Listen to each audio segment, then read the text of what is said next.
Good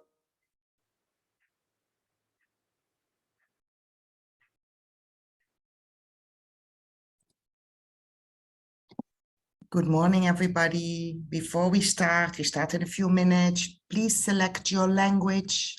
At the bottom right, we have interpretation in Spanish, Portuguese, French, English, and Arabic. So please, at the bottom, you see a little globe to the right, and it says interpretation. Please select your language. We see you in a moment. Thank you.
Good morning, everybody. We are about to start. Please select your language. For those who are just joining us, in the bottom interpretation globe, we have interpretation in Spanish, Portuguese, French, Arabic, and Chinese. Please select your language. We'll start in 1 minute. See you soon.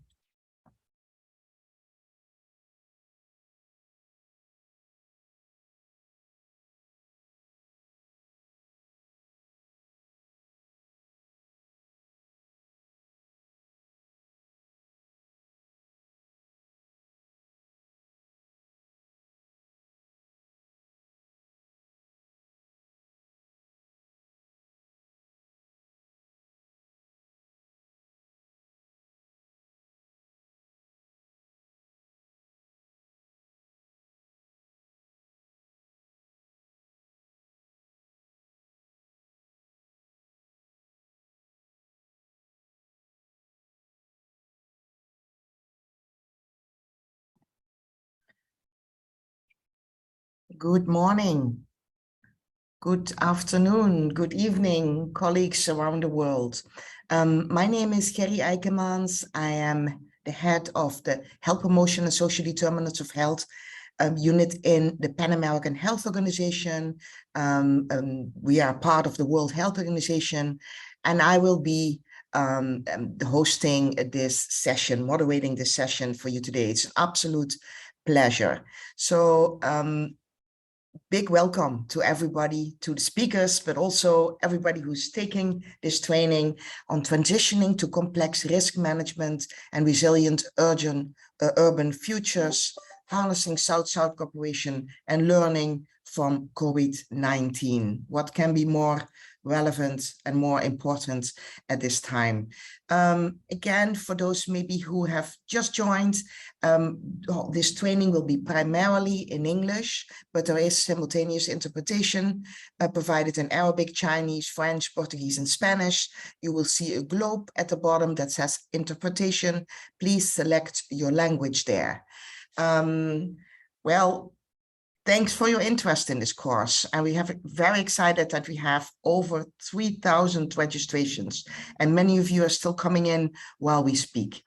So this is a joint certificate program that is organized by the United Nations Office for Disaster Risk Reduction, the Global Education and Training Institute, by the United Nations Office for South-South Cooperation, by the WHO Health Emergency Program, and by the Pan American Health Organization, World Health Organization, which I represent here. This training consists of 4 sessions, which will be held every Tuesday from today, 23rd of August, to the 13th of September. And it will start at the same time, 8 o'clock sharp New York, 2 o'clock Geneva, 7 o'clock Bangkok, and 9 o'clock Incheon. I would like to give you a brief overview of the training course. This training serves as an introductory training for urban leaders, for planners, for practitioners, and it aims to increase the understanding and the capacities to manage complex and systematic disaster risks. And also increases the understanding to enhance public health emergency response preparedness, as well as South-South cooperation. It also serves to better prepare city stakeholders for transitioning to living with the COVID pandemic, because that's what we're doing at the moment, for fostering collective collaboration and for making cities resilient for future crises, especially for health emergencies and uncertainties. And it will also serve and aims to facilitate the city-to-city partnerships in South-South and triangular cooperation towards sustainable development.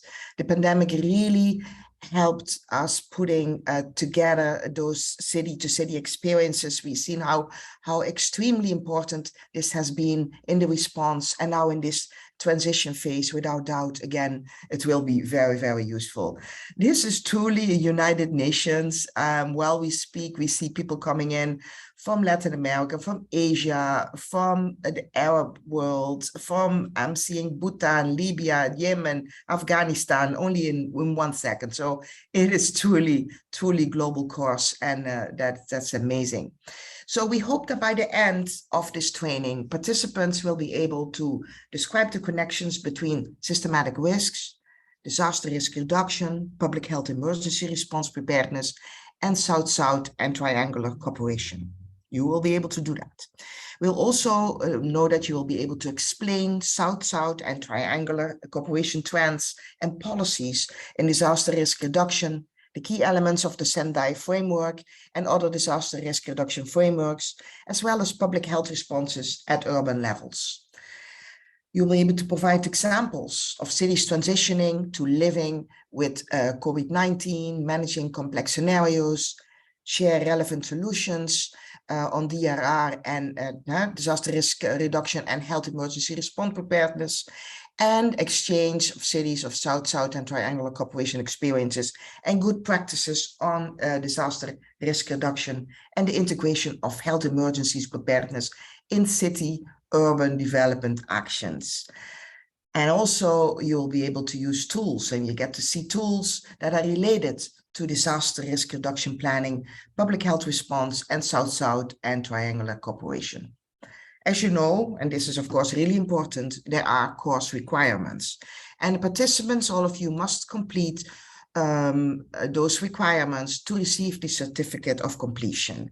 And these requirements are to attend at least 3 of the 4 sessions, 75% attendance, to complete the feedback survey at the end, and pass an end of course assessment with a score of 80% or above. So pay attention. To ensure your attendance is registered and collected, you must join the training via the virtual Expo learning platform like you're doing now.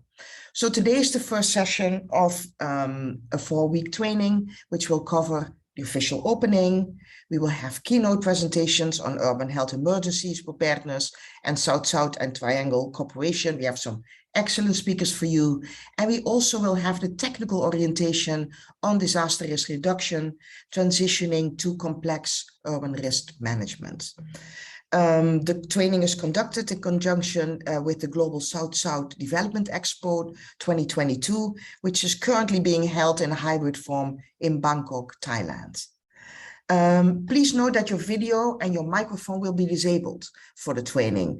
But we really want you to participate and ask your questions using the Q&A, the question and answer box that you see below. And we will try, of course, to answer all the questions as much as time allows.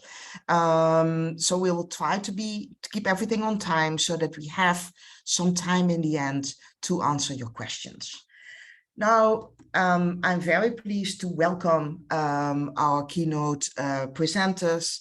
the three keynote speakers that we have today. So first of all, we have the welcome and opening remarks by Loretta, Hieber, Girardet, the Chief of Risk Management, Monitoring and Capacity Development Branch of the UN Office of Disaster Risk Reduction. Then we will hear a colleague from PAHO, Dr. Celso Bambaren, Chief of Country Health Emergency Preparedness and International Health Regulations Unit of the Pan American Health Organization, World Health Organization. And we will have the urban health, he will speak, about urban health emergency preparedness and South-South cooperation. And then we will have Dr. Xiaojun Wang, Trust Fund Director of the UN Office of South-South Cooperation, who will speak about South-South and triangular cooperation trends, policies, and its role in public health. So it is my absolute pleasure now to give the floor to Loretta Hieber, Girardet, who is going to give us her welcome remarks. Please go ahead. Thank you very much. So I'd like to begin by first recognizing Dr. Celso Bambaren, who's the Chief of the Country Health Emergency Department, the Preparedness and International Health Regulations of PAHO, WHO, Xiaojun Wang, the Trust Fund Director from the UN Office for South-South Cooperation, and of course, Dr. Jerry Akemans, who's the Chief of the Health Promotion and Social Determinants, PAHO, WHO, and all distinguished participants. Let me start by giving you a very warm welcome from the United Nations Office for Disaster Risk Reduction. And thank you, of course, for this opportunity to make some remarks, short remarks at the beginning of this joint training program. So this year marks the third year of this training program. And I really would like to thank the UN Office for South-South Cooperation, the World Health Organization, PAHO, for organizing this together with UNDRR.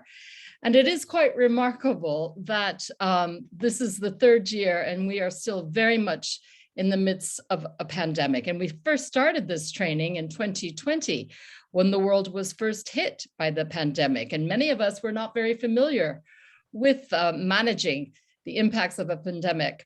And I remember— Loretta, I'm so sorry we're not seeing you.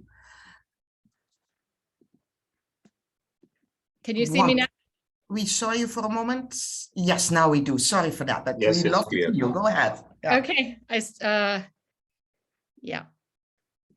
Okay, I hope you see me now. I was saying that we first started this training collaboration in 2020, when the world was first hit by the pandemic. And this training in the very first year focused primarily on helping us better understand how we respond to the emerging COVID-19 pandemic. It was a phenomenon that not many of us really had much experience in, at least not to the scale that we were experiencing it. And then last year, we shifted the focus on how to recover from COVID-19 and live with this new normal. However, we are now in 2022 and we are still in the midst of the pandemic. And so the training course this year aims to get us to think a little bit more proactively about how we can take a step forward, how we can learn from our COVID-19 experience to date, how can we identify corrective actions and better equip ourselves to manage complex risk scenarios. And in this era of an ongoing global pandemic, the climate emergency, but also armed conflict that we see around the world, we know that such disaster prevention action represents an investment and not a cost. And the evidence is absolutely consistent. It's those cities that invest in risk reduction today that suffer and pay less tomorrow when disasters strike. Now, in May this year, UNDRR launched the 2022 Global Assessment Report on Disaster Risk Reduction, which was entitled, Our World at Risk, Transforming Governance for a Resilient Future. And the report reveals how, unfortunately, the world, we are not on track to reducing risk. In fact, we are creating new risks every day with the development decisions that we make. And the evidence from the COVID-19 really makes it clear that disaster impacts increasingly cascade across geographies and sectors. We need today a decisive shift towards prevention, towards disaster prevention, And to achieve this, we need to work across silos to understand systemic and complex risks. And we need to be able to assess these risks when we design and develop cities, infrastructure, the power supply, water, transport systems, as well as schools and hospitals. Helping local governments seize this opportunity is why UNDRR, along with our partners, launched Making Cities Resilient 2030. We call this MCR 2030. And we launched it in early 2020, hoping to be able to better leverage the knowledge and expertise of partners in a grand alliance and providing very tangible steps to support municipalities, big and small, to connect with each other, to take actions, and to progress along a resilience roadmap. Now, this program is now in its 20th month. We have over 1,340 municipalities with a combined population of 380 million people that have joined MCR 2030. This is a great accomplishment so far. And I know that many of the participants here today are part of MCR 2030. I really would like to sincerely thank you for your ongoing commitment to this program and to urban resilience. We are achieving a lot, no doubt, but there's so much more to do. And this training course represents an opportunity to learn not only from the experts, but also from each other. And next week, you're going to hear from one of the MCR 2030 resilience hubs. And these hubs are those cities that make a commitment to share extensively their learnings and their experience on disaster and climate resilience. So I'd like to end, but before I do, I have a request to make to you. For those of you who are part of MCR 2030, please continue to share with us your stories and your achievements. Your experience is simply invaluable for others to learn from. And for those of you who are not yet a member of MCR 2030, please review its website to see how this initiative can help you. And please join us, so you can access the large network of partners providing services. Lastly, I hope you find this training program useful. I'm sure you will. But I really would like to ensure that you can apply the tools and methodologies provided to support making your city more resilient. It's so critical for all of us. Thank you very much, and really have a great training program. Cheers. Thank you so very much, Loretta, for those warm welcoming words and for encouraging everybody to participate, but also to participate further on, like sharing experiences, and really come to this point where we are better prepared for, we don't know which emergency is going to come. So thank you so very much, and thank you for the collaboration. Wonderful. So now we are going to a next speaker, our first keynote speaker, who is my colleague, Dr. Celso Bambaren, Chief Country Health Emergency Preparedness and International Health Regulations Unit of the Pan American Health Organization, Regional Office of the World Health Organization. Dr. Celso, the floor is yours for 15 minutes. Please go ahead. Thank you, Yori. Buenos días, buenas tardes y buenas noches. Un saludo a nuestros distinguidos ponentes y participantes de este curso global que reúne a diferentes personas de países y partes del mundo, lo cual hace sumamente interesante para compartir experiencias, especialmente en la cooperación. Celso, queremos expresar... Give me un segundo, por favor. Colleagues, please, this presentation is going to be the only one in Spanish. Please give you 1 second to look for the interpretation in any language you might need on the bottom screen. Sorry to interrupt you. I will also see you a little bit blue, but I don't know if there's anything you can do about that. Bueno, adelante, Celso. Yeah. Ok, thank you, Ray y Yori.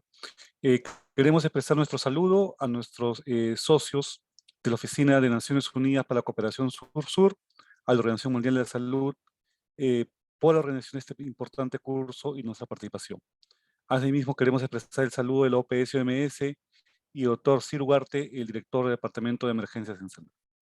Consideramos este curso de suma relevancia, especialmente como dice el título que expresa: la transición de escenarios complejos, de manejo de riesgos complejos, hacia ciudades resilientes, en el marco de aprovechar lo que las lecciones aprendidas de la pandemia de COVID nos puede dar, y especialmente la importancia de la cooperación sur-sur.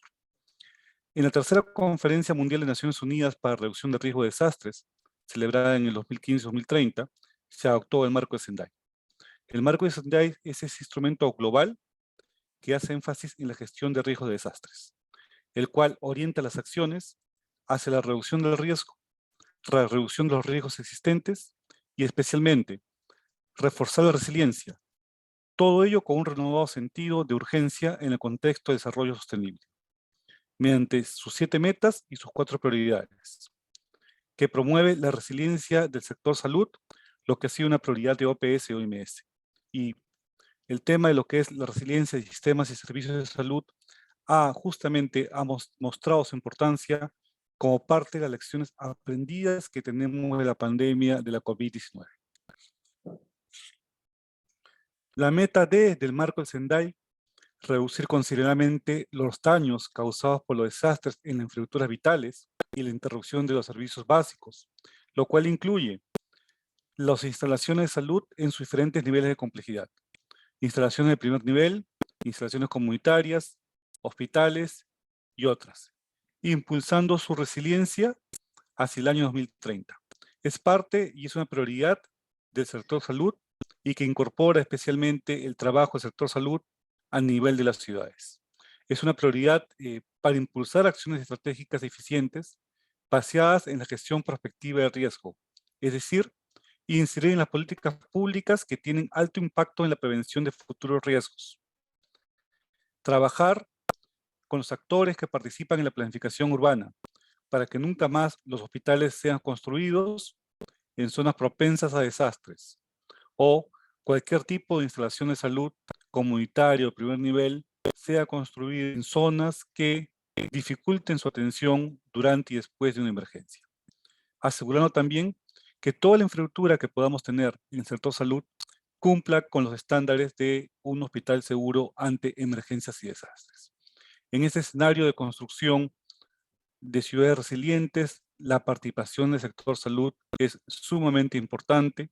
Cómo el sector salud se articula con los actores que trabajan en planificación urbana, cómo logramos incorporar criterios estándares de salud como parte de ese proceso de planificación y cómo hacemos efectivamente que estas ciudades sean más seguras, no solo de emergencias de salud y desastres, sino que sean ciudades mucho más saludables para cualquiera de sus habitantes. Actualmente el 50% de la población vive en ciudades. Tenemos un mundo altamente urbanizado. Y está previsto que para el 2050 el 70% de la población global viva en alguna ciudad. Por ejemplo, en nuestra región, en la región de las Américas, se estima que desde el año 2000 hasta junio de 2020, 290,000 personas murieron a causa de los desastres y con poco más de 291 millones resultaron afectados. Si consideramos que, de acuerdo con datos de la CEPAL, la Comisión Económica para América Latina y el Caribe, 2/3 de la población latinoamericana vive en ciudades de 20,000 habitantes o más y casi un 80% en zonas urbanas. Por tanto, resulta imperativo invertir en preparativos para la reducción de riesgo, incluidos los sistemas de salud como piedra angular para proteger la vida de los habitantes y especialmente el desarrollo de sus servicios. Los diferentes tipos de emergencias suscitadas en nuestra región y a nivel global nos demuestran el importante impacto que tienen los diferentes tipos de eventos de origen natural o producidos por el hombre en las ciudades. No solo terremotos, inundaciones, epidemias y últimamente lo que es la pandemia de la COVID-19. Una ciudad resiliente es aquella que evalúa sus riesgos, planifica e interviene en su reducción y en la preparación para responder y recuperarse de manera eficiente ante cualquier tipo de emergencia, salud o desastre, ya sea de inicio súbito, lento, ante eventos esperados o inesperados e independientemente de su origen. Todo proceso de planificación para la preparación ante la respuesta y recuperación de algún tipo de emergencia se inicia con la evaluación de riesgo. Y es justamente la importancia de cómo el sector salud se involucra con la planificación urbana en la participación de la planificación de riesgo y cómo incorporamos medidas de reducción de riesgo para instalaciones de salud y las acciones de preparación en los procesos de gestión de riesgo a nivel local y a nivel urbano. Los principales desafíos que enfrentan las ciudades y sus habitantes se deben a los efectos de la urbanización masiva, o no planificada, el cambio climático y la inestabilidad política, lo que las hace más vulnerables ante impactos severos de cualquier tipo de emergencia de salud o desastre. El crecimiento de muchas ciudades en el mundo ha sido de forma no planificada, lo cual incrementa altamente su vulnerabilidad ante cualquier tipo de emergencia. A ello se suma, obviamente, condiciones derivadas de las estructuras sociales, económicas, políticas y de salud que los hacen mucho más vulnerables a cualquier tipo de emergencia. La pandemia de la COVID-19 confirmó cómo estos desafíos pueden afectar nuestras vidas, pero también a los progresos realizados en materia de salud, en la aplicación de la Agenda 2030 para el desarrollo sostenible, aumentando las desigualdades dentro de las ciudades, dentro de los países y entre ellos, como la pandemia COVID-19, que generó diferentes tipos de respuesta de parte de los gobiernos con medida de incremento del aislamiento social, los cierres de las ciudades, ha podido afectar los logros avanzados y cómo ha logrado afectar especialmente a las poblaciones más vulnerables en salud.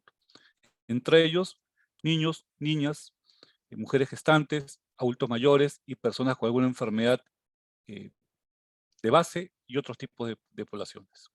Durante la respuesta a la COVID-19, los gobiernos locales han desempeñado un factor clave y juegan un papel fundamental a la hora de garantizar una recuperación equitativa para lograr el acceso universal a la salud. Sin embargo, las ciudades siguen enfrentando desafíos importantes en materia de salud, especialmente urbana, como la contaminación, la polución ambiental, los problemas de gestión de residuos, el hacinamiento, la propagación de enfermedades y otros tipos de elementos afectan no solo la vida de las personas, sino afectan la salud y los hacen más vulnerables a cualquier tipo de emergencia que pueda ocurrir. Para abordar la salud urbana es importante reforzar la solidaridad entre los países y dentro de ellos. La solidaridad ha demostrado ser clave para afrontar los retos actuales y futuros, para salvar vidas y nuestras economías.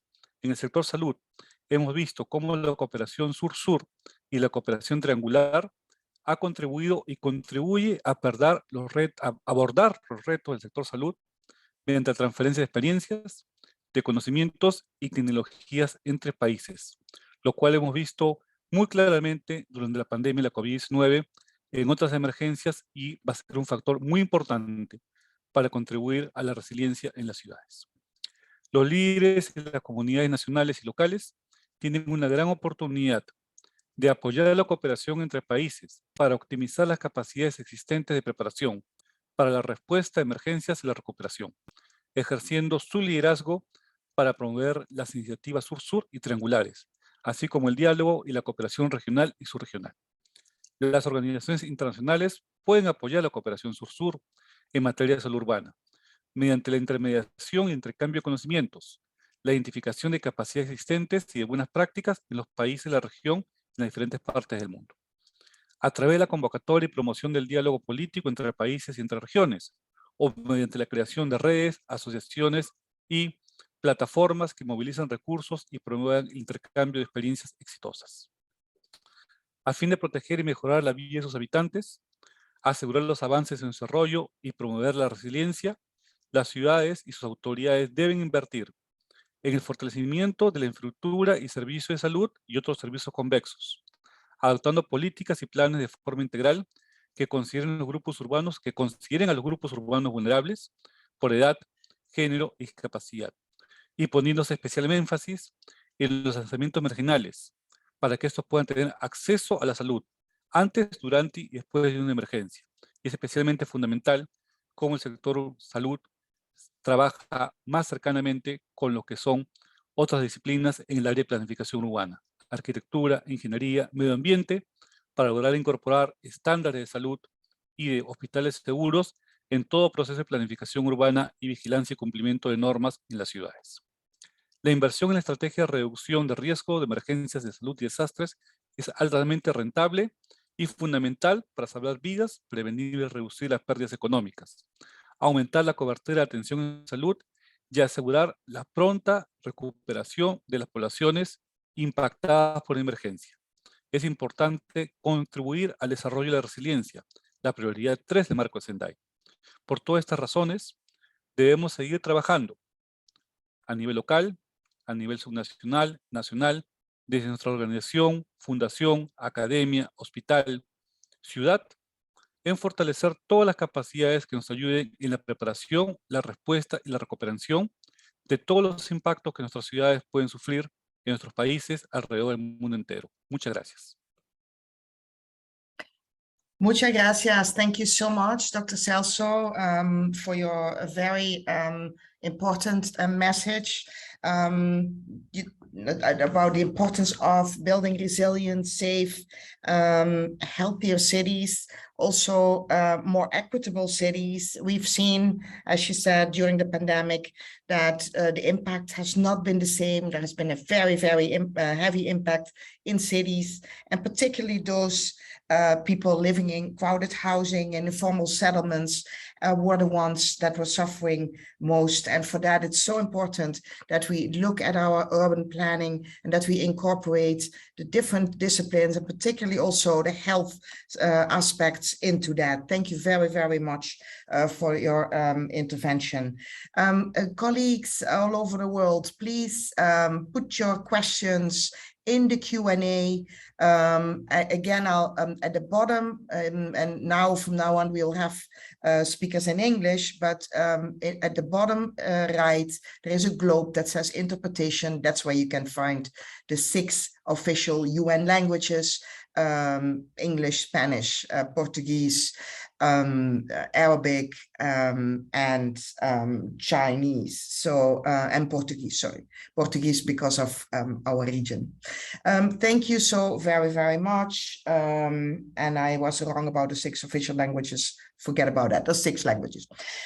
So colleagues, next speaker, we are very pleased to have with us Dr. Xiaojun Wang, the Trust Fund Director of the United Nations Office for South-South Cooperation. And she's going to talk to us about South-South and Triangular Cooperation trends, policies, and its role in public health. Please, Dr. Xiaojun, go ahead. Thank you very much, Jerry. Dear colleagues and participants, it is my great pleasure to address all of you today and welcome you to this first session of the 4-week training series. First, I would like to thank UNDRR, PAHO, and WHO colleagues for your wonderful collaboration and partnership. Our mission at the UN Office for South-South Cooperation is to promote mutual support, collaborative efforts, strategic coordination among developing countries, which we call South-South Cooperation. And often this kind of cooperation is with support engaging developed countries and partners through triangular cooperation. South-South and triangular cooperation abide by demand-driven approach and engage inclusive partnership. Knowledge sharing is bread and butter for South-South cooperation. At UN Office for South-South Cooperation, we collect interest and development solutions from partners of all levels and sectors from the Global South, and provide platforms to promote knowledge sharing, including collaborating and leveraging expertise from the UN specialized agencies. So the training series is such an example. We hope this training will provide you useful knowledge and tools. Local authorities, urban development practitioners, and partners, you can work together using these tools to build more resilient future at the city and local level. Our joint training program last year has delivered very encouraging results. Over 3,000 participants joined the sessions live from over 1,000 cities in 155 countries and territories. And they are from all different sectors, from national and local government, from academic and research institutions, from CSOs and IGOs. At the end of the course, we did a survey. 98 of the participants reported having gained new knowledge on the subject, and 99 gained deeper understanding of the linkages, critical linkages between equity, health, and resilient societies to help them better prepare to build back better.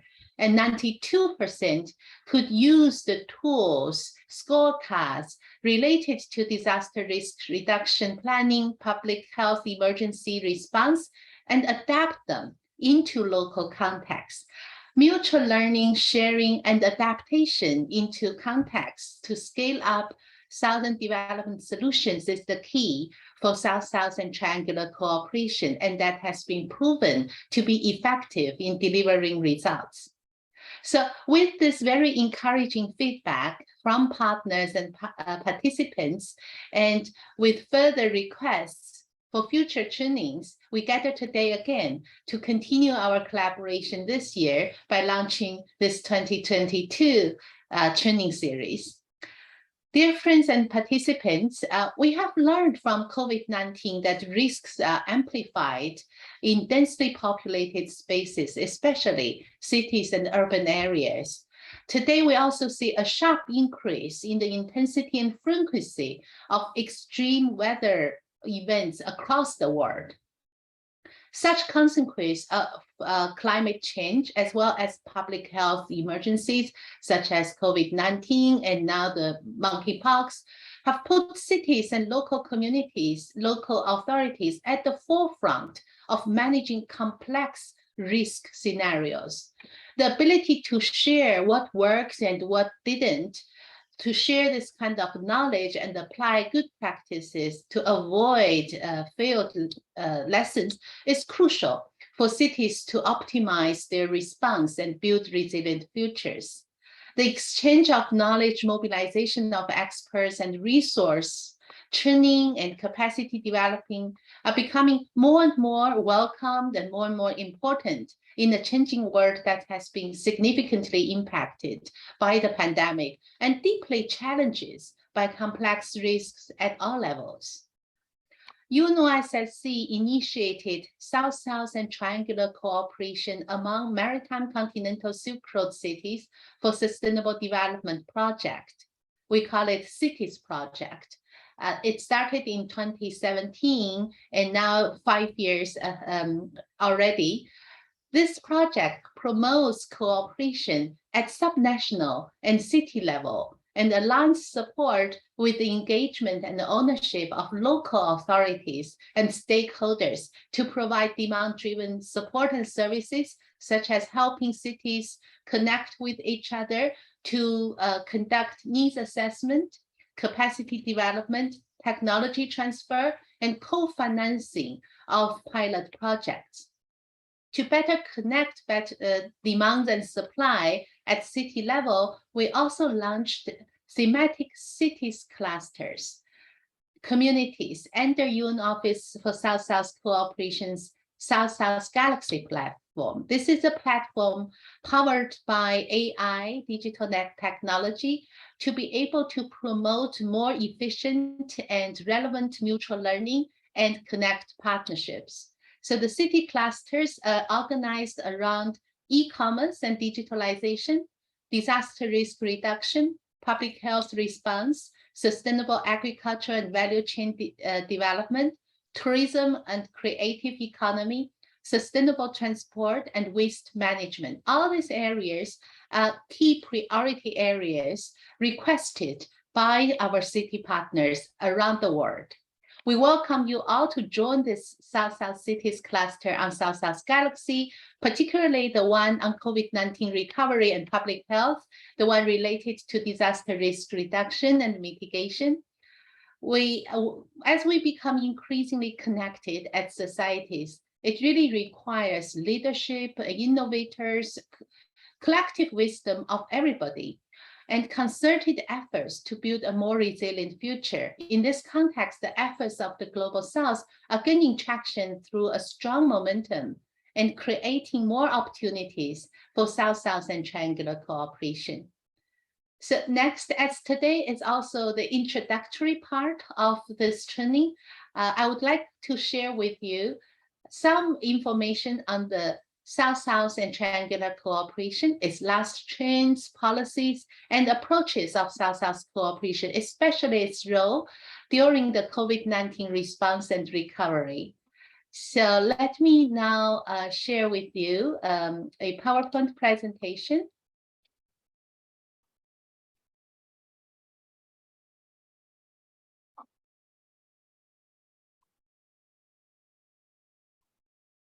Yeah. We all know South-South and triangular cooperation has history of 7 decades nearly. So from the Bandung Conference 1955, the basic principles of developing countries working together has already been laid. That's the foundation for South-South cooperation. At that time, it is more about political coordination of developing countries in the movement of decolonization. This agenda has proven to be effective among developing countries, and the interest for promoting South-South cooperation has been increasing. So by the time of the late 1970s, technical cooperation has been a pillar of South-South cooperation, and developing countries are demanding more and more support from the United Nations to developing countries to promote this kind of collaboration and exchanges. And that's why we have the UN Conference on Technical Cooperation among Developing Countries. We can see in the 1970s, 80s, and even 90s, technical cooperation has been the central pillar for South-South cooperation. With the new century, the 2008 economic crisis, it really demonstrated the rise of the South and the power and potential of developing countries, providing collective action and mutual support, not only among themselves, but also re-energizing world economy. So South-South cooperation has been gaining a very strong momentum in the new century. With the SDGs put in place 2015 and 40 years after the BAPA Buenos Aires Plan of Action that took place in 1978, the United Nations held its second UN conference on South-South cooperation in Buenos Aires again, commemorating the 40 years anniversary of BAPA, and that is the BAPA Plus 40 conference. So what happened at that conference? It is a real milestone historically for this agenda. It put sustainable development up front and central for this development cooperation modality. And it also talks about the broadened modalities that countries can choose from to advance their mutual support. I will touch on that later. And during that conference, multi-stakeholder approach was highlighted with an emphasis also on subnational level partners collaboration. The principles of South-South cooperation, even from the 1955 up till today, still stand very relevant and has been tested by history. And that principle emphasizes shared experiences, common objectives, and solidarity among developing countries. The principle emphasized the respect for national sovereignty, ownership, and priority, and equal, free from conditionalities kind of partnership, mutual accountability and transparency, and multi-stakeholder approach. I would like to, introduce an interesting concept through the symbolic bridge. This is the logo of the BAPA Plus BAPA 1978. You can see this logo is actually new bridge joining the countries and people of the Southern Hemisphere and adopted as the emblem of the United Nations Conference of Technical Cooperation among Developing Countries. At the center of the conference emblem, where the Southern, Northern, Eastern, Western meet. So this symbol, I sometimes often go back to it to draw strength and energy in today's world, when we know globalization is being deeply challenged, and there are conflicts and wars, there are crises, either it's climate disaster or public health issues. It's the spirit of solidarity that the world needs, and that is the spirit of South-South cooperation. It is building bridges, not walls. So this kind of bridge building effort and solidarity, as reconfirmed at the BAPA Plus 40 conference, is a real hope for delivering on sustainable development goals through various and flexible modalities. It is not just about knowledge sharing. It is not just about exchanging experts, training. It is also about recent years, we see more and more joint research and development among developing countries, collaborative strategies for public goods at regional level, among neighborhood countries, using sub-regional mechanisms. It is also about trade and investment through preferential conditions or promotion of trade and investment, grants, but also concessional loans. Technology, very important in recent years, technology, scientific innovation, and infrastructure development, industrialization, productive capacity. So all the different modalities of South-South cooperation sometimes are even are not used alone. Most of the time that several of the modalities are combined and mixed to achieve the best result.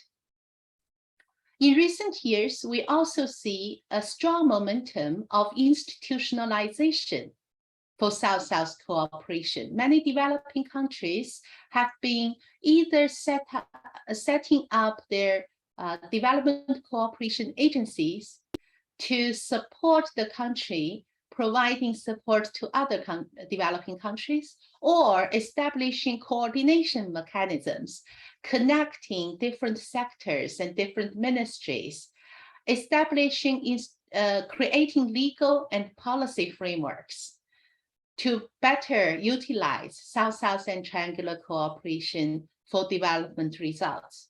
And we also see countries developing tools such as their service catalog, reference manual, performance indicators to measure their South-South cooperation efforts and report on the results achieved. We also see the improvement of this kind of management practice, and we see the management practices being shared from country to country, and developing countries draw inspiration from their peers to improve the management of South-South cooperation. More and more, we see South-South cooperation engaging inclusive partnership of multi-sectors. It really transformed from a donor-recipient model of one side providing financial resources, the other side implement, as a grade, that kind of approach, to an approach of multi-stakeholder coming together, co-design, co-creating, and often the time with active engagement from all parties in implementing programs. So these are all new trends of South-South cooperation that we can leverage to have better and more impactful South-South cooperation results at all levels. During the COVID-19 response, we did say South-South cooperation, leveraging its different modalities, and made important contribution when all countries' hands were tied in responding to the pandemic at its early stage. We already see a lot of mutual support from countries like China, India, on health equipment and medicine supplies to other developing countries. We see Cuba sending out medical brigades to other countries as well. And vaccination assistance, not just by providing, we also know that among developing countries, for example, China and over 13 developing countries signed vaccine production cooperation agreements. We support emergency funds by countries, including the neighborhood countries. I'll give you an example of SAARC in South Asia, and also the ASEAN sub-regional mechanism have designated programs, initiatives for for the response to COVID-19. Southern-led financial institutions such as AIIB, BRICS Bank, the new development bank, Islamic Development Bank, and other regional big development banks are coming together to provide billions of dollars as funds and loans for programs that focus on responses and early recovery from the pandemic. So beyond the pandemic, we also see the general trend of South-South cooperation focusing on improving health infrastructure, the resilience of health, public health systems. All this are demonstrated through utilizing the new change, the new modality, not new, but flexible modalities and multi-stakeholder of South-South cooperation. At UN Office for South-South Cooperation, we also manage trust funds provided by the Global South to quickly support COVID-19 response, but also to invest in the resilient public health system. Through our cities project, we have provided over 3 million masks and 20,000 suits to countries in Nepal and some countries in Africa. The India-UN Development Partnership Funds has quickly mobilized resources, in total around 15 million to different countries during the early stages of the pandemic. Within months, we could support the purchase of procurement of medical supplies, critical equipment for countries, including small island development states. And the India, Brazil, South Africa Trust Fund has, for example, supported in Vietnam a development of e-learning system. And during when the pandemic hit, they quickly adapted and used that e-learning system on content focusing on COVID-19 management for communities. Similarly, we have many projects for, just 1 minute, I'll finish. Disaster risk management. So as I said, we welcome all cities and partners to join us to exchange and support each other and to build a resilient future together. Thank you very much. Thank you so very much, Grace, for a wonderful presentation. A very, very insightful history, the current situation of South-South cooperation, all the opportunities that have been created, that will be created. Really a fantastic presentation. Thank you so very much. South-South cooperation really and the center of this. So colleagues, now these were the keynote presentations. I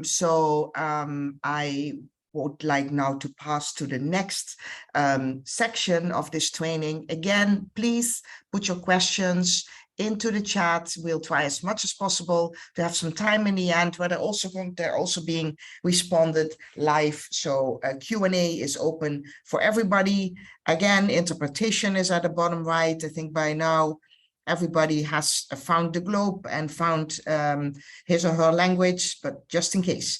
So now I'm going to introduce Sanjaya Bhatia, the head of office of the UN Office for Disaster Risk Reduction, the Global Education and Training Institute, who's going to give an introduction to disaster risk reduction, transitioning to complex urban risk management, and making cities resilient 2030.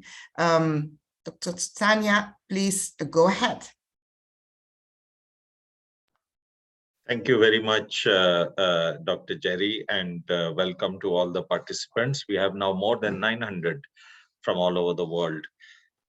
So I'm going to be doing a brief introduction to the concepts, but I see that in the Q&A there are some questions about the South-South cooperation. So I would request the colleagues from UNOSSC to just have a look at the QA and maybe type out the answers for those questions.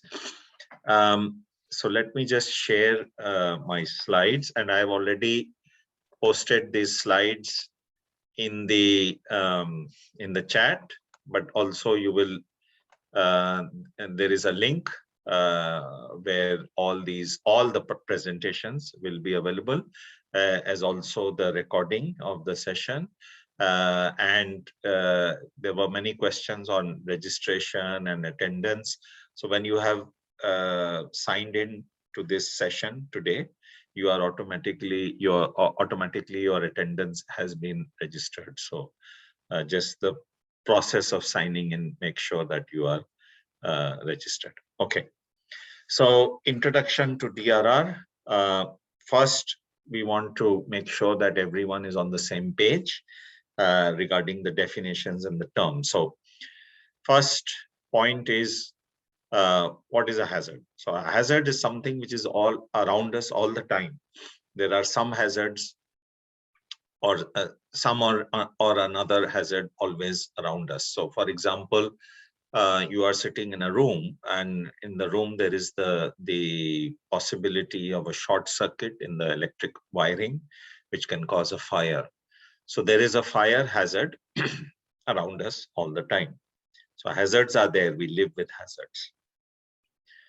And here you see in this picture that there is this family, and they live very close to the hazard. So there is this rock on the mountain. It can fall. There can be a landslide.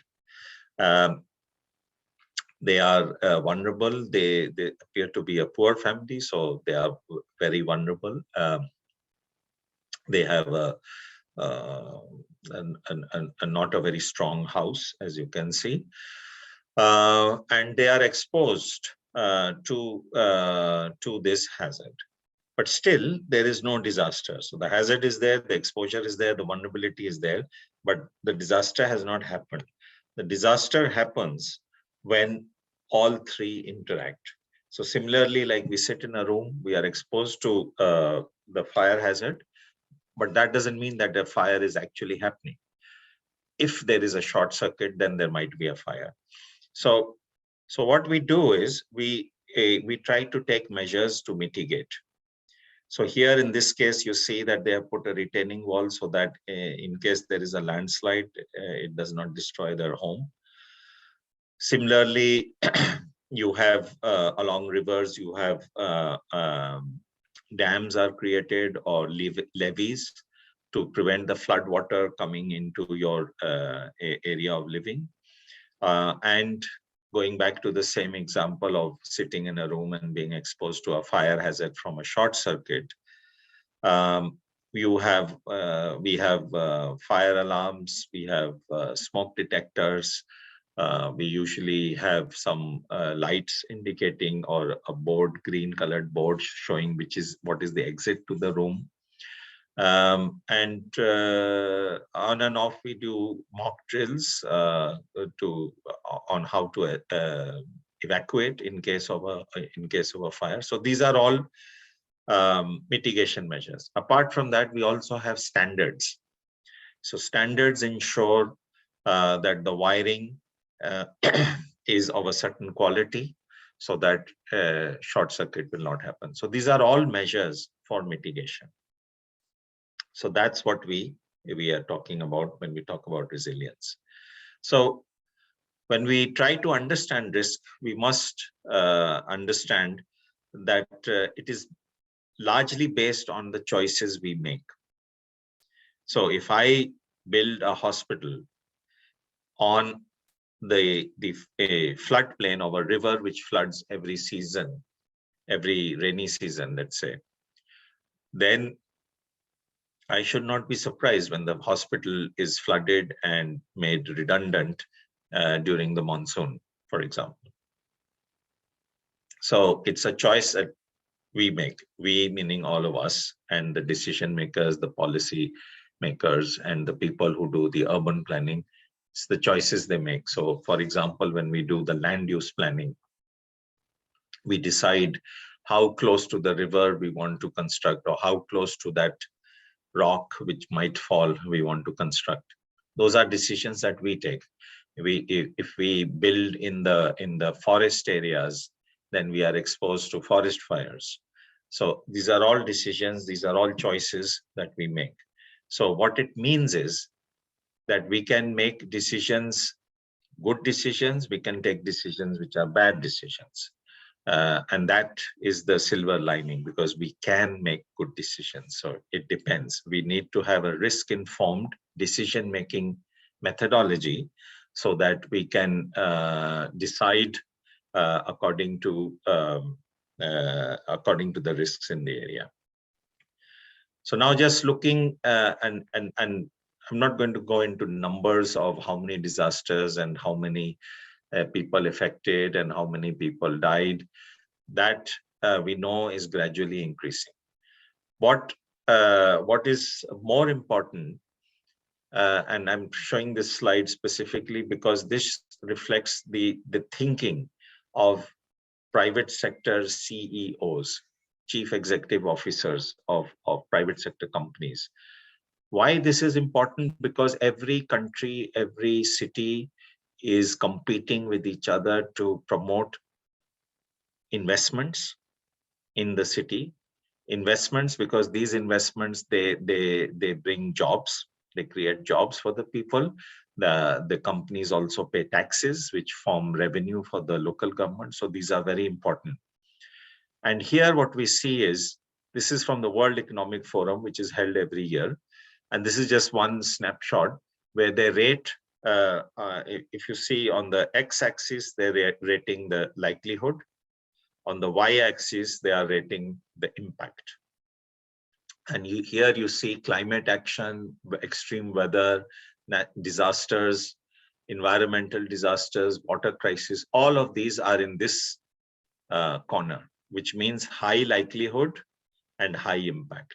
So what this shows is that when private sector chief executive officers are making an investment decision, they are actually looking at these factors. So if a city wants to have a competitive advantage to attract more businesses, they need to address these issues. And if they can prove that they are addressing these issues, then they will attract more investment. Of course, there is no such thing as zero risk. That will be absolutely too expensive. But what can be achieved is an acceptable risk. And so reasonable steps taken to reduce the risks, which include, for example, implementation of the Sendai framework for DRR, looking at DRR strategies and plans, and risk-informed urban planning. Now, we know that the situation is changing fast. Climate change is causing the frequency and intensity of disasters to increase. For example, just yesterday, Dallas, or last 2 days, Dallas in Texas received the amount of rainfall that they would receive in one in a 1,000 years. So that amount of rainfall came and suddenly flooded homes and roads and others. And we keep hearing about this. Similarly, we hear about forest fires, and that's happening because the forests are dry and there is more material to burn, and then they are burning. So again, if you note, it does appear that the frequency has increased and also the intensity. On top of that, we have increasing urbanization, which is creating problems because the speed of urbanization is faster than the speed of provision of basic services. So a lot of people are marginalized. And then that leads to issues of equity, of poverty, of inclusion. People are left out of the system. People are not getting services. And this increases their vulnerability. So if people do not have access to good nutrition, or they don't have access to 3 meals in a day, then their health levels are lower, their nutrition levels are lower. And what that means is that in case there is any disruption due to a disaster, then they will be more vulnerable. Their health might collapse further. So we have to understand the risk drivers, which include poverty, access to education, access to health services, access to clean drinking water. These are all drivers of risk. If we don't address these, then the people are vulnerable. So if you remember the equation, hazard, vulnerability, and exposure. So hazard and exposure are there. If you don't address the vulnerability also, then it becomes a very toxic mix. Now, also it's important because with COVID, what has happened, unfortunately, is we have new poor. So it's estimated 100 to 120 million new poor around the world, and most of them living in urban areas. And at the same time, the urban areas have lost 15 to 25% of their revenues because businesses were shut. And these businesses were the ones who provide the revenue through taxes. Also because people were in lockdown or not fully engaging with all the services, with all the commercial activities like restaurants and so on. So they were not spending money, and these businesses didn't have the tax money to pay. So again, revenues of the governments are going down, and we are seeing this around the world. So we are where the red part is, where we are good at response now. Gradually, we are getting better at early warning, at disaster response. We are good at search and rescue. We have better equipment now. But where we need to be is this green part. We need to be able to live with uncertainty. We need to prevent risk and not depend so much on disaster response, but create a situation where the disaster has less impact so that you don't need so much disaster response. So all of this is embedded in what is known as the Sendai framework for DRR, which was adopted in the World Conference in 2015.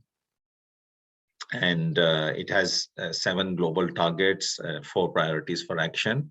It's available freely to download in many languages. I suggest you do download it. It reads more like a checklist on what to do, and also it discusses the roles of different stakeholders, including the role of local governments and the role of national governments in supporting the local governments. So I do suggest that you download, you read it, and have a look at it. Of course, the Sendai framework doesn't stand in isolation. It's linked with the Paris Agreement, with the new urban agenda, and overall, everything is linked with the SDG, or the Agenda 2030. So you can think of the SDGs as the overarching goal of every government to attain sustainable development. And the disaster risk and the climate risk are the 2 factors which are bringing down the possibility of achieving sustainable development goals. So we have to address climate and disaster risk before we can achieve the Sustainable Development Goals. Now, some issues about resilience. Firstly, resilience is a long-term phenomena. We cannot say, okay, I will invest in resilience for 2 years and yet after that I'm resilient. No, it is a long drawn process. There are some things which can take years. There are some things which can take months, and of course, some activities which can take days. So this is just showing here the dotted line, the event, and the event happening. So these are activities which can be taken before the event happens. These are activities which can be taken after the event happens, including the economic recovery and rebuilding, which might take decades or years. And we are seeing this even from COVID, that we are far from the recovery and we are far from achieving SDGs. And in fact, we have been pushed back because of the last 2 to 3 years, what has happened. The other point about resilience is that, so we know the events, earthquakes, hazards, floods, storms, and so on, pandemic. And we talked about the underlying drivers of risk. So environmental, economic, social, and so on. So these both interact with each other. So if an earthquake happens in an area where there are more poor people, the likelihood is that there are more houses destroyed because of poor construction or bad building material. The likelihood is that disruptions in supplies will cause have more impact because the people already have less nutrition. They have less access to health services and so on. Maybe they don't have access to water supply. So all of these will be amplified because of the disaster. So again, looking at the chronic stresses or the underlying drivers of risk also is important. Then nothing stands by itself. So everything is part of a system of systems. So, and I'll give you one example, COVID-19. This was a health emergency, right? So it should be dealt by the health department, not the concern of anybody else. But that's not right. And what did we see? What happened? It started as a health emergency, and soon it impacted public transport because of lockdowns. People were not using public transport. It impacted jobs and livelihoods because many factories and businesses shut down. People lost their jobs. It impacted the cost of oil and petrol. It impacted supply chains. And if you remember, the inflation had started just as the vaccinations were being rolled out. In the issue of inflation had come into play because of disruption of supply chains. So something that started in the health department spread to every other sector: energy, fuel, water, public safety, transportation, telecommunications. Everything was impacted, and the impact is going on till today. So everything is interconnected, and it's a system of systems. So what this means is that every system has to be resilient. We can't say, okay, we have the roads are resilient and the rest doesn't matter. Everything is interconnected. So everything has to be resilient. Of course, we have limited resources, so we have to prioritize. We can't do everything today.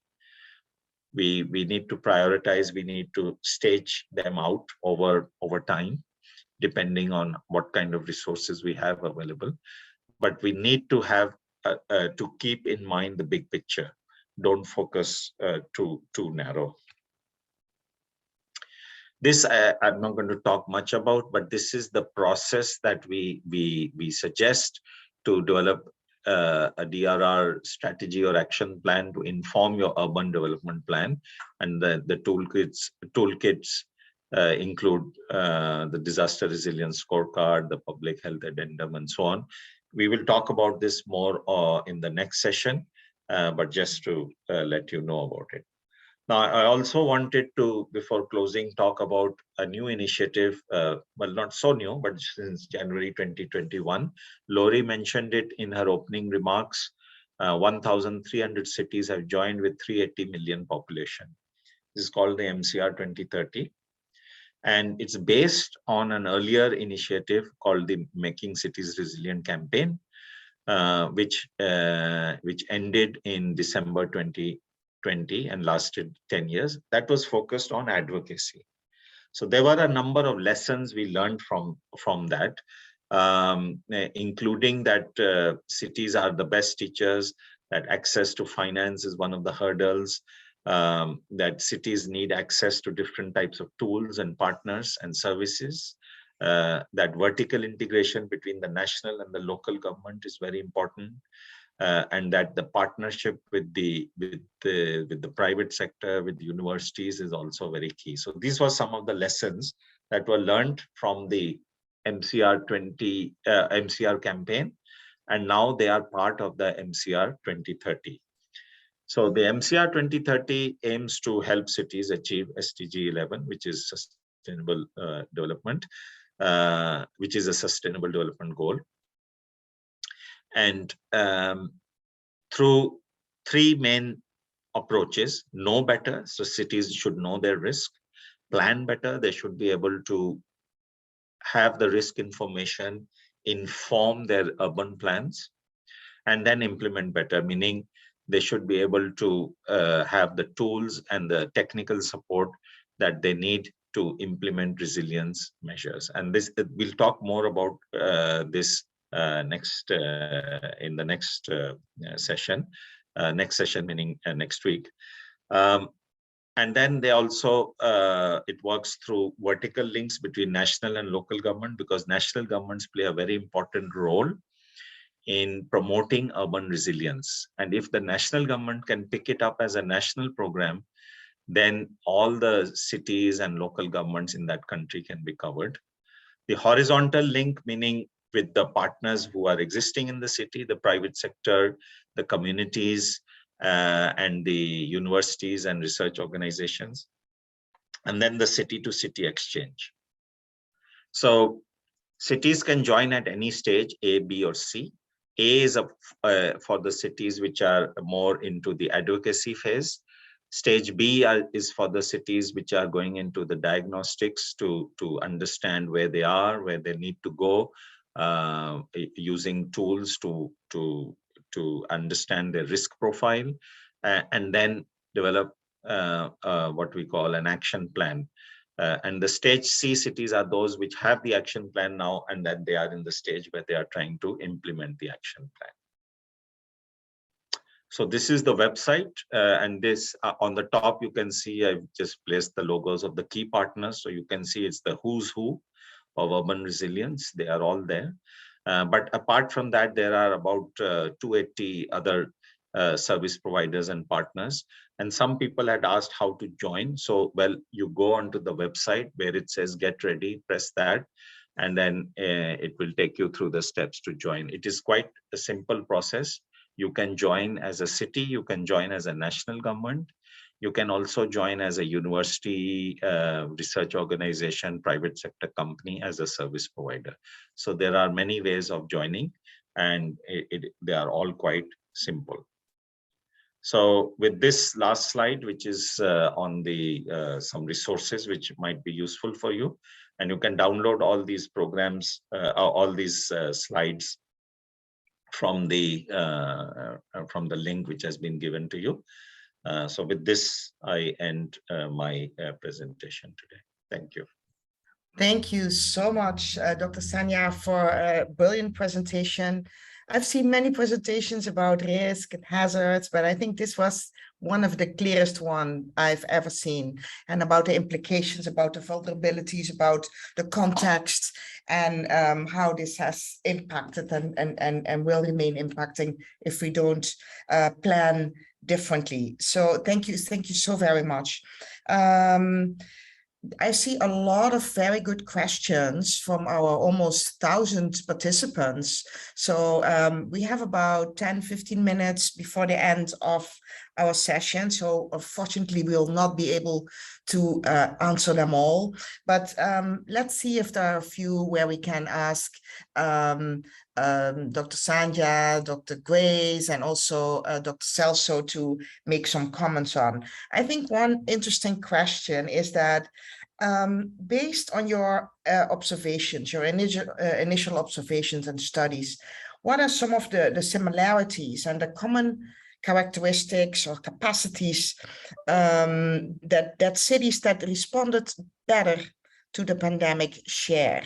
You know, so what has helped cities to be more resilient and to have a better response during the COVID pandemic? So I'm going to ask all of you to have a brief response on that, and then we can take another question. So we can maybe start with Grace. You want to start with this? Yes. Hi, thank you very much, Jerry. I have been busy answering all the questions on South-South cooperation in the Q&A box. Yes, I think from our experience, we see cities that engaging all levels of authorities and and partners working together are more ready to manage these risks.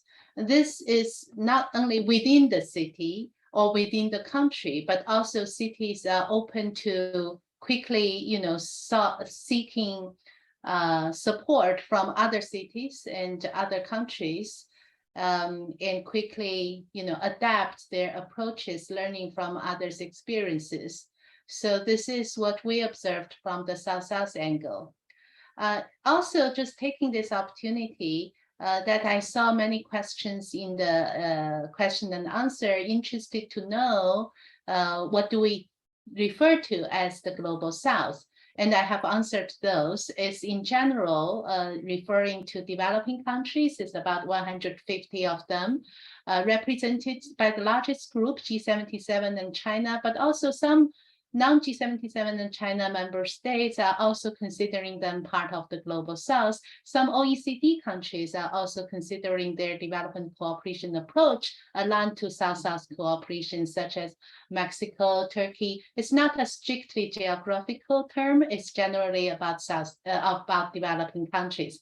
And please check out all the answered questions. I have managed to answer about 20 of them. Thank you very much. Thank you, Grace, and great job in answering all the questions quickly. I'm going to ask now the same question to Dr. Celso. He's going to answer in Spanish, so please ready to switch language. If you want, I can speak in English. Oh, well, perfect. Okay. Yeah, let's do that so people can stay on this channel. Thank you. Yeah. Okay. I think that there are many important experiences in Latin America and Caribbean. I have to emphasize the engagement of the local authority to deal with pandemic. For example, many communities investment in resource, for example, to oxygen supply, because the oxygen was an important need in many countries in Latin America.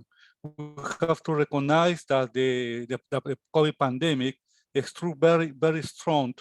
Mainly important, the main important cities in Latin America, for example, Guayaquil. Guayaquil was one of the first cities impacted by the pandemic. So it's important to recognize the work of the local authority and the engagement of the different kind of organization to invest resources or to mobilize resources to strengthen the capacity of the health local systems. Thank you. Thank you. Thank you very much. Very, very important points here, Celso. Dr. Sanjaya. Yeah, thank you. I think very important question. And again, I will agree with Grace that firstly, the governments which have more stakeholder, multi-stakeholder engagement, they are able to receive information from different sources, but also receive expert advice and guidance also from different sources. That helps.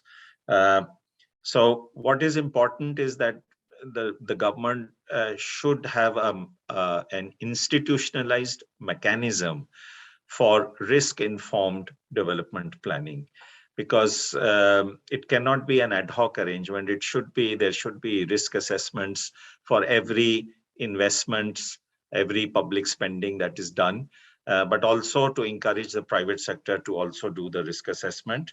And for all of these stakeholders, be it the public sector or the private sector, you need to know your weaknesses, because if you don't know what are your weak areas, then you will have a problem when a crisis occurs. So use the time which is not a crisis time to assess, to understand what are the weak areas, and then to make plans to strengthen those weak areas, so that you can be more resilient. Thank you. Thank you so very much. Very comprehensive answers. And I think there are also a lot of questions that are like follow up to this is, what can our UN organizations do to support countries and to support our cities to become more resilient? So I'm going to take the same order. So in the case, Grace, of UN South-South cooperation, what have you been doing, and what will you be doing more to help countries and particularly cities in this context? Yeah, I think from the UN Office for South-South Cooperation perspective, we have three pillars of services that can support. The number one is our mandate by the UN General Assembly to coordinate policies at global level. And one example is, as I introduced, that we promoted the cooperation among cities as an important dimension in policy deliberations among member states, to draw more attention from policymakers on city-to-city cooperation. And that we have taken the platform of UN General Assembly High-Level Commission on South-South Committee on South-South Cooperation, and also subnational authorities cooperation were also reflected in BAPA Plus 40, the outcome document. Second pillar is knowledge sharing. As I mentioned, we offer a South-South Galaxy platform where we have many cities from many countries connect with each other and exchange information and form partnerships. And the third pillar of service that we offer is South-South Trust Funds.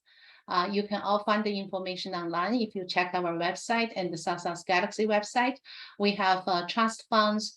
Since the pandemic, we have supported over 50 countries, I think, in their early response to pandemic through our trust funds, and also their long-term recovery. And that includes many focusing on local level, cities and communities. Thank you. Thank you. Thank you very much, Grace, for this. Celso, what does PAHO and WHO do here in this context?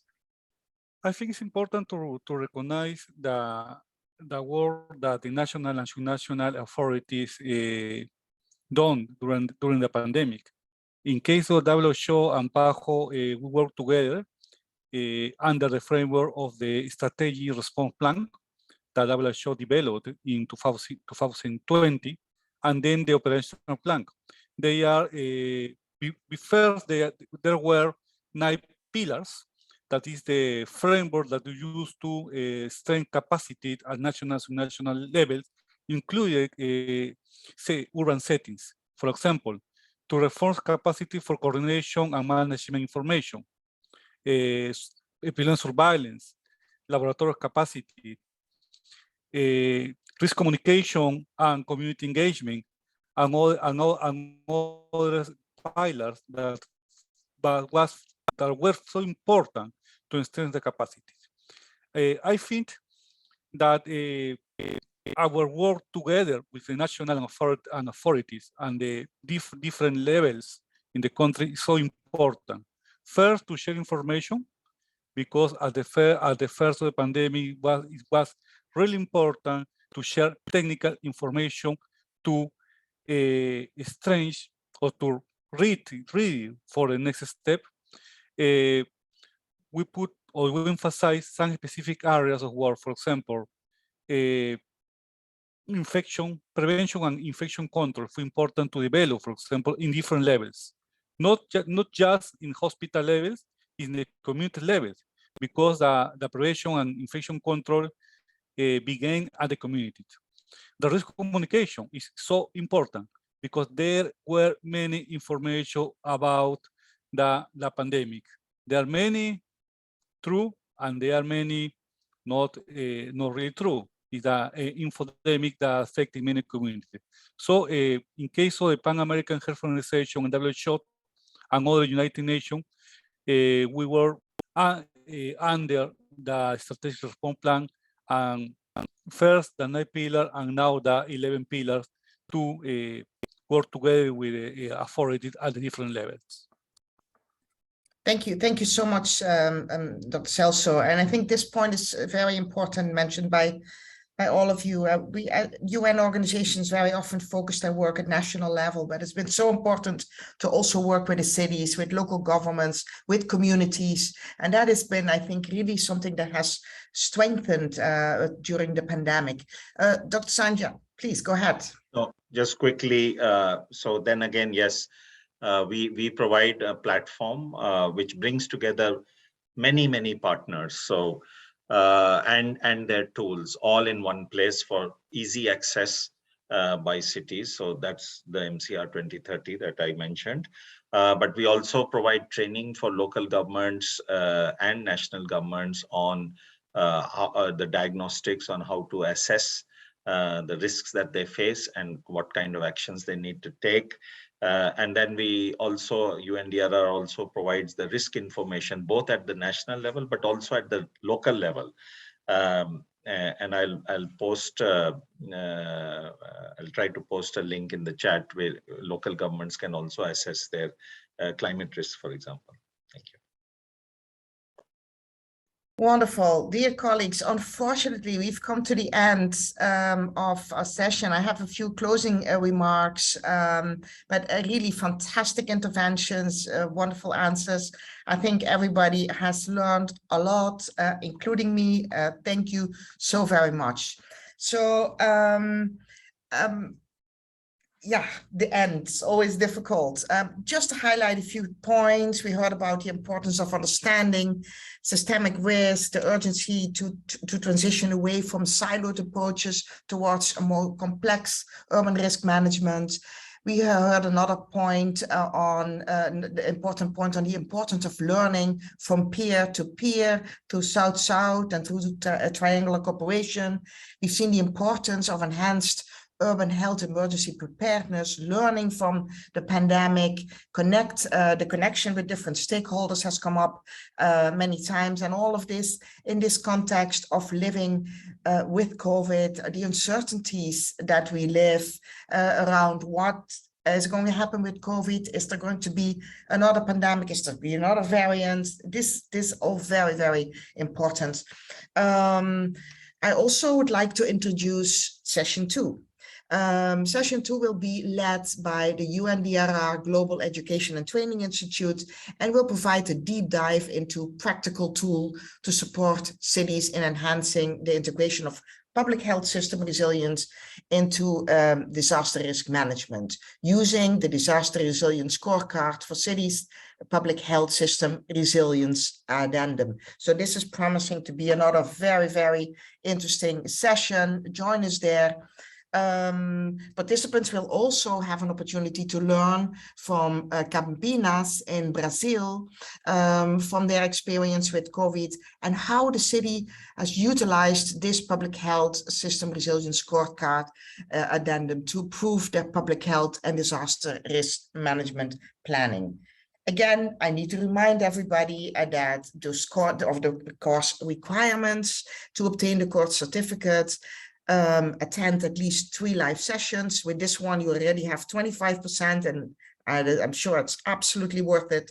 Complete the feedback survey at the end of the 4th session and pass an end of course assessment with a score of 80% or above. Also, to remind you that you must join the training through this virtual platform, the virtual expo learning platform. And also through this platform, you will have access to view the recordings of the session. Also, you will receive a weekly broadcast from the course organizers with information on the upcoming sessions. Now, one last point in my last minute. I received a question for the moderator, which is very unusual, and I do want to respond to it because it asks about why am I so passionate in this moderation, and it has to do, I really believe in what is happening here and what we have accomplished. I really believe also in the absolute urgency to work with our cities, to work with our communities, to work between sectors, to work between agencies, to make sure that we are much better prepared and that we also tackle those very unfair inequalities that we're seeing in the world, which have put so many of our people at unnecessary risk. So the passion, I think, is what makes what drives us. What gets us up very early in the morning, what makes people in China and other parts of Asia stay up very late in the evening to be here to work together. Again, thank you so very much for this opportunity on behalf of PAHO, WHO, the World Health Organization, Pan American Health Organization. Absolutely fantastic. Wonderful to have partnerships with UNDRR, with the Office of South-South Cooperation, and with everybody who is here, almost 1,000 people who are with us at this time. Thank you very much. Have a good day, evening, night, and see you all again soon. All the best. Thank you.